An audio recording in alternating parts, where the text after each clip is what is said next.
Now, number 7 is kind of opposite of what I said in my last podcast video, is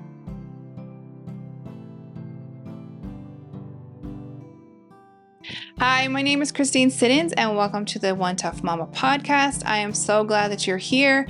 I am a wife, a Christian, and a mom to 8 kids, and I also homeschool 3 kids currently. I have homeschooled each of my kids some point of their lives, some briefly, some longer than others. And today I want to talk about 9 things that you need in your homeschool. In my last video podcast, I talked about 9 things that you don't need in your homeschool. And so today I just want to talk about the things that you do need. Okay, number 1 is your time. Your time is the most precious thing that you can give to your kids. And I know that I said homeschool doesn't require a lot of your time, but hear me out. Okay, so as a mom, we're always available, right? We're always interrupted. And so your kids need your time. For us, the way I view homeschool is it's an all day, like life rhythm kind of thing. So my kids are always learning. And so we do sit down and have like book time and curriculum time and desk time, if whatever, however you want to word it. So we do have like school hours in quotes, but they also learn all day long. So whether you're out at the grocery store, you can teach your kids about money, how to pick out produce. You can teach your kids when they help you in the garden, when they help you cook, when you're helping them pursue what they want to do, what they are into, and what they want to pursue. Quickly, Stone and Spear is an awesome company. I continuously use the Stone and Spear. As you can see, I just put it on my lips. I am a chapstick addict, and since I've been using Stone and Spear, I don't have to put chapstick on my lips as much. And my stepmom has recently started using Stone and Spear, and she has been using a number of their products, the soaps, the lotions, and she said that she had a skin condition, and after using the products for a short time, it went away. And so the link is down below, and you can get, I believe, 20% off of the order. And they're all natural tallow-based products, soaps, shampoos, chapsticks. They have lipstick, multiple items. So go check them out. The link is in the show notes. All right, so thank you. Okay, so number 2 is you need to get a rhythm or a routine, depending on how you want to word it. Most people in the homeschool world call it a rhythm. And so it's just kind of how your family flows throughout the day. And every family has a rhythm. Every person has a rhythm and a routine. So whatever works for you and your family, that is what's going to keep your family running. It's what's going to help your kids to continue to feel confident and stable. And I have found just throughout my life, whether it's homeschool or not, having a regular routine has helped me during hard times, has helped me during times of illnesses, whether it's my illnesses or kids or whatever. Having that routine and that rhythm, it just keeps things rolling, and it helps to like navigate life and get over the hard times. So you do need a rhythm and a routine. And I'm going to tell you right now, your rhythm and routine is not going to be the same always. There's no way you can keep your rhythm and the routine the same. Whether you're adding a new baby or a new child, or you move somewhere, your husband gets a different job, or life changes, and so your rhythm is going to change. And so just be flexible with your routine and your rhythm. But what works for your family is not going to work for mine, vice versa. So get your own family routine, and that's going to be very important. So number 3, get an idea of what you're going to teach and how you're going to teach. There are a number of different methods, different forms of curriculum. There are different ways and styles to homeschool. none of them are better than the other. What works for you might not work for me. And so every family is different. And so some people unschool and they let their kids it's a very child-led school.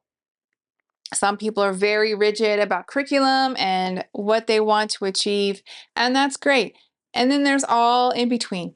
So you figure out what you're going to teach and how you're going to teach it. There are quizzes online that you can take of your teaching style. There's things that you can read and figure out how your kids might learn because they're different. Some kids don't do well, like computer learning. Some kids do best learning outside. Just there's so many different ways, and it can be overwhelming, but just what I have found that works for me is when I'm going through the quizzes, I'm going through different styles.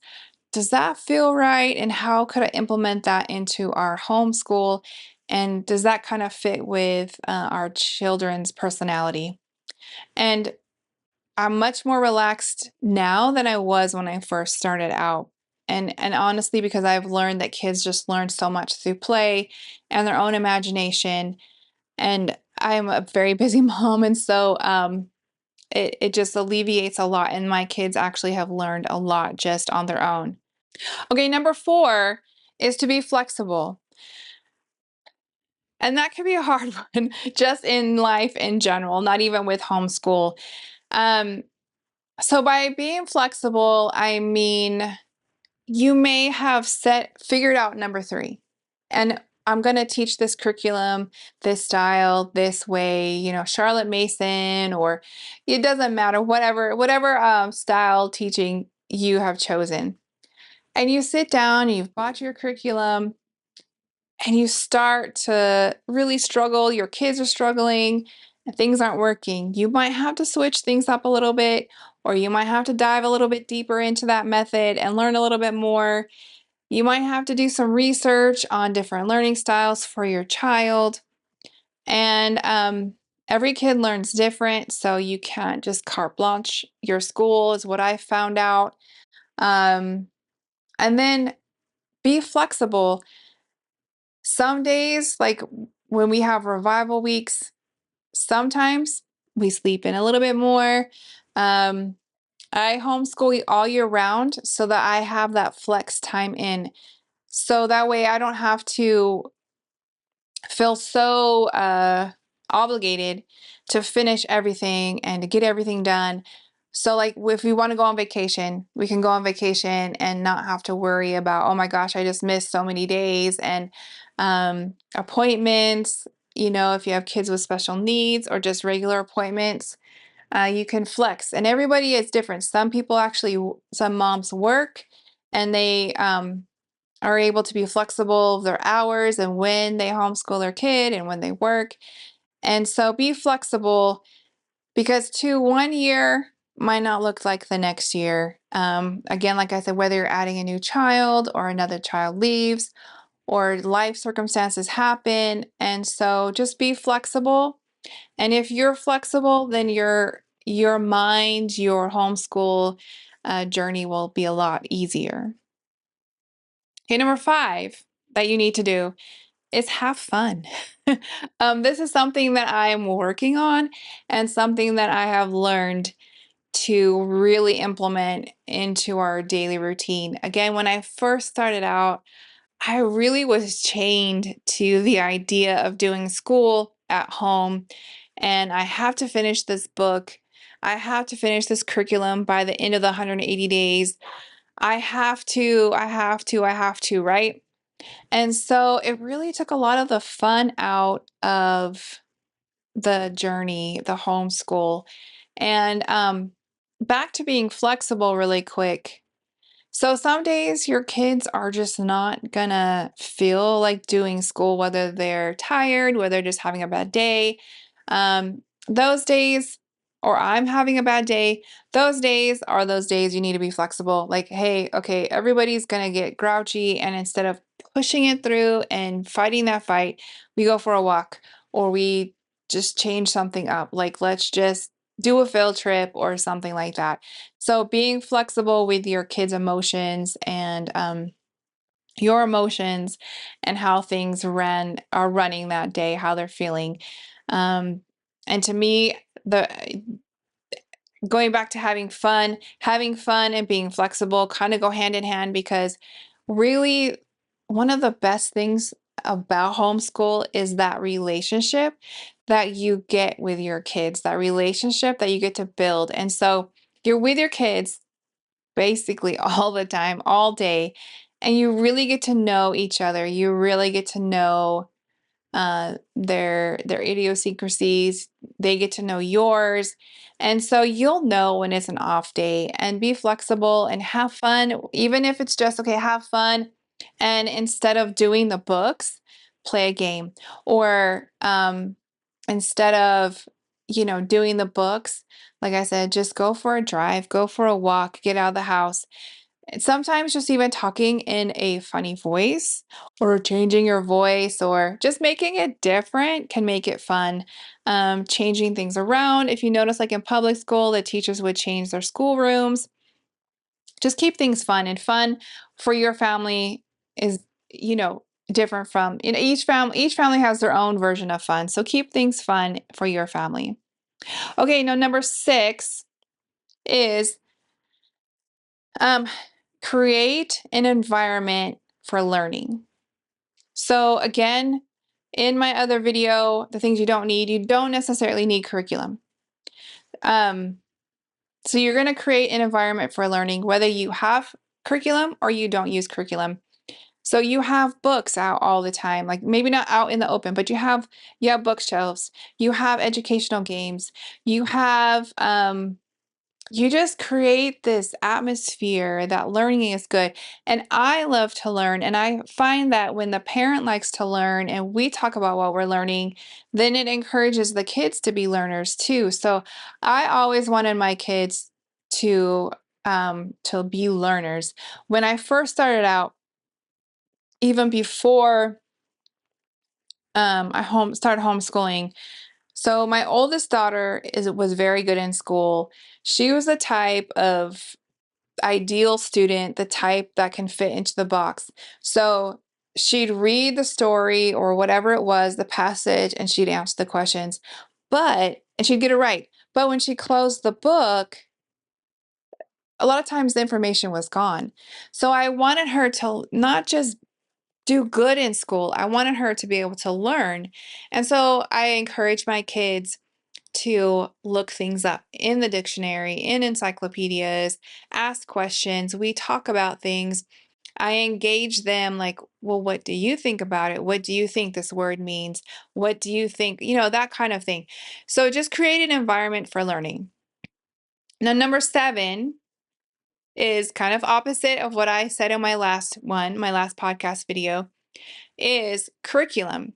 Most of us do use some sort of curriculum, even if it's just for math or language or the combination. You don't have to have curriculum for every single subject.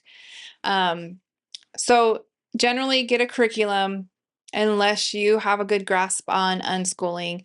And what curriculum you choose, that is going to be up to you and what works best for your budget and for your family. Okay, number 8 is crafts, supplies, and papers, and all those type of things. Okay, so most families have crayons, pencils, papers, scissors, tape, glue. Most of us already have those. If we have kids, we generally already have those in the house. And so those are going to be key to your homeschool. And then crafts, again, paints, markers, paper. Every now and then you can find, like I bought this container. It was craft supplies. It's Sam's. It was for summer and it came with a bunch of different things. And the girls liked it more than the boys, but they just created whatever they want. When my kids were younger, this may sound like weird, but toilet paper rolls, paper towel rolls, those type of things, you can make tons of things, you know, binoculars, microphones. You can make a lot of different things with toilet paper rolls and paper towel rolls. So supplies and crafts don't have to cost a lot of money, and you can actually get a lot of these at a thrift store for very cheap.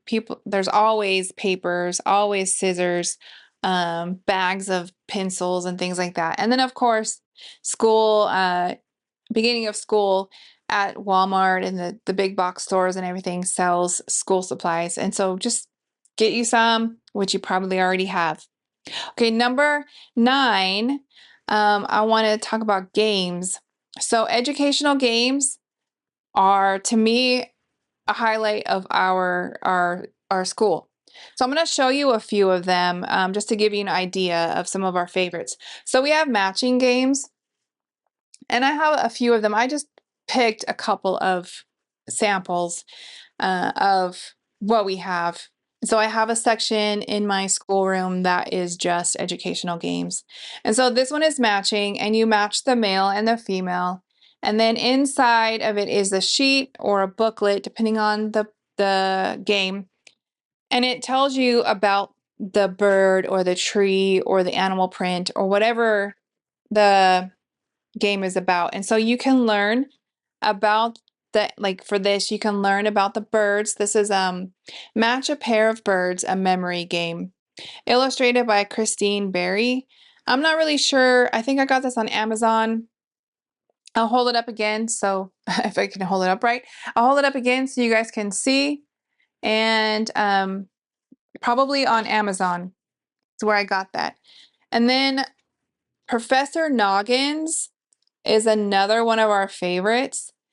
They have questions, and this one just happens to be Professor Noggins card game number 13, ages 7 plus. This one's about reptiles and amphibians. And so you roll a die, and it has 1, 2, or 3, or like either a question mark or some other symbol. And so you have a student version of the card, and you have a professor version of the question. So for example, it says, true or false, number 1, true or false, our special feet allow us to walk on the ceilings of homes. So they're talking about geckos, and that's what I don't know if you can see it, but do it on the side. When we play games, we generally don't follow the rules exactly. So the dynamics of our family, since we adopted, when we play games, we've been very flexible with the rules. And so whether it's because of behaviors or cognitive levels, emotional levels, so because we do have a couple of kids with special needs as well. So we do kind of make our own rules with these games. So this one, I'll pick a card, and I'm generally the reader. I'll pick a card, they roll the die, and I've even, if it just say they landed on a 3 and I know that they will not get number 3, I'll ask them another question. I'd rather them know something and feel good that oh, I got the answer right, than constantly get things wrong. And that's just my take on games.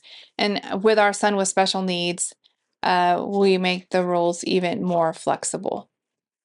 Okay, and then this is another one, Guess in 10. Amazon, you can get them. I think I got this one actually at Walmart. They have all sorts of different topics. So this one is a trip through town. So it'll talk about vegetable market, shopping mall, school. And so they have different cards, and it has a picture. And basically they have to ask you 10 questions. And the questions, like, is it outdoors? Is it inside? Can you buy food here? That type of thing. Again, we kind of don't follow the rules exactly. For our son with special needs, just say we just went to the zoo. And he's having a hard time figuring it out. I'll say, okay, we just went here. Or, your favorite food is here. Or, we give him really obvious questions sometimes.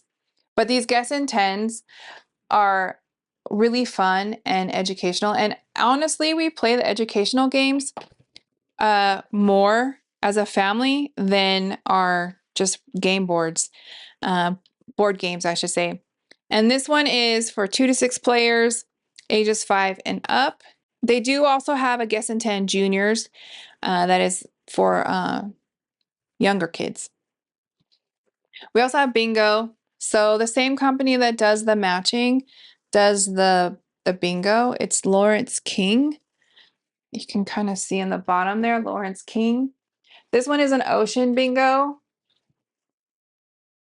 And on the back, you can see that they have a big, gigantic, not gigantic, but a big game board that as you call out, you can put the pieces on there so you know what has been called and what has not been called. And then we generally do a blackout again. You can do your own version of bingo. But this one also comes with information on each animal, or like we have a bug bingo and ocean bingo. So you'll learn about the bugs, or you'll talk about the puffin or whatever creature that was picked. So you can read them. At first I read a lot of the information. Now we just more play. Every now and then I'll talk about the animal or bug or whatever.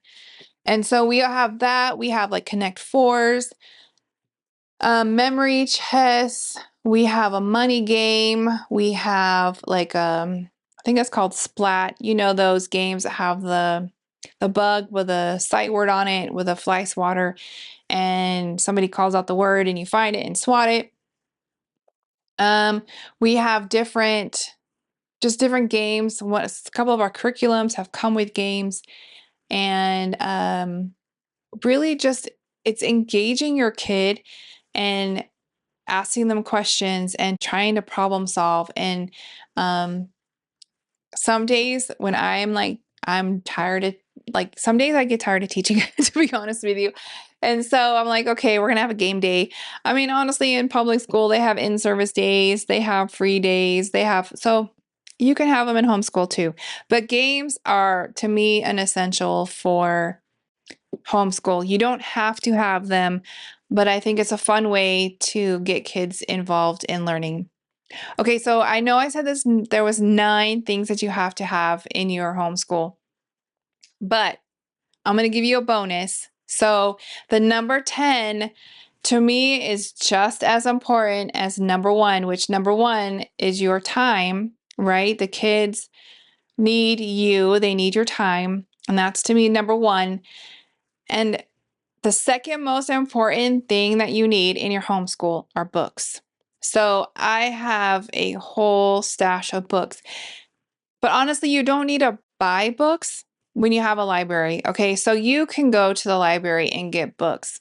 Again, you can go probably about half of those books are from the thrift store. We don't go to the library very often, and I can get into that the reason why another time. But a lot of curriculums actually come with readers and things like that, which is convenient. And we just kind of have a collection of books. And the way I do mine is from over here. Let me get it. Okay, from over here is the easiest, and it just kind of goes harder to harder. And then there's like series. So I have some American Girl collections, Magic Tree House, the Boxcar, Growly, like different collections, different series, Little House on the Prairies. And then I have like biographies and true stories. And at the bottom, I have history. And so, you can, I can read books. And these ones are kind of nice because they'll show you the different levels depending on your child. This one's from The Good and the Beautiful. Classics. I have some classics, and a lot of times you can find them at the thrift store. Dictionary, to me, again, is a very important book that you need. If you're wanting your child to be able to function without devices and just have a broader sense of learning and all that stuff. A dictionary, they can look up the word instead of hey Siri, hey Google, those type of things. And encyclopedias. I know people don't use them as much, but we have encyclopedias and dictionaries.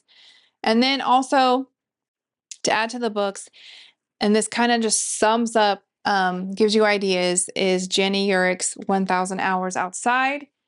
Play. That's what I gotta say. But this gives you ideas of crafts, and she breaks it down to seasons, so things you could do in every season. And this will get your kids outside. It'll get your kids crafting. It will let you spend time with them. It will enlarge their imagination. It helps you be flexible. It breaks down those tense days. So, and it gives you like craft ideas, and a lot of these are nature ideas, so you can use stuff that's outside, just so many ideas. And so that is a really good resource for parents, activities to match screen time with green time. Get your kids outside, get your kids to play. So again, really quick, the most important thing that you need for your homeschool is your time. And then set up a routine, a rhythm, get an idea of what you want to teach, how you want to teach. Be flexible, because in life, there's a lot of things that can be flexible. There's something that I do that I've gotten away from, but I really am trying to get it back, is distractions during your school hours. So on the be flexible part, so one thing I learned when I first started schooling years ago was the distractions. So I made a personal rule. This was landline. This was before cell phones. To not answer the phone during school hours. Like when we're sitting down and we're doing book work, we're doing curriculum, I don't answer the phone unless it was my husband or my mom. Those were the two most important people that could call at that point. So now I try to put my phone out of the room, actually. That way I'm not tempted to scroll. I'm not tempted to check my emails, my text, all that kind of stuff. I do have it close enough so that way when it says, so-and-so is calling, then I'll know who's calling. If they call my landline, I let the answer machine get it. And then if it's somebody important, doctor, legal issues, those type of things, I do answer it. But I do try to limit the distractions. Okay, so back to the rundown. So to be flexible, have fun, and build that relationship with your child. Homeschool, you're with your kids all the time. It's great. You get to build that relationship. Create an environment for learning. Curriculum, if that's the style you're going for, you need curriculum. And then craft supplies, paper, and then games. You really honestly don't need games, but I think personally they are essential to homeschool, and they really they enrich your homeschool, and they they break up the monotony. And so with that, I would love to hear, books. So with that, I would love to hear what your important must-haves for homeschool are. You can tell me down in the comments, like, subscribe. Thank you for watching, and have a great day.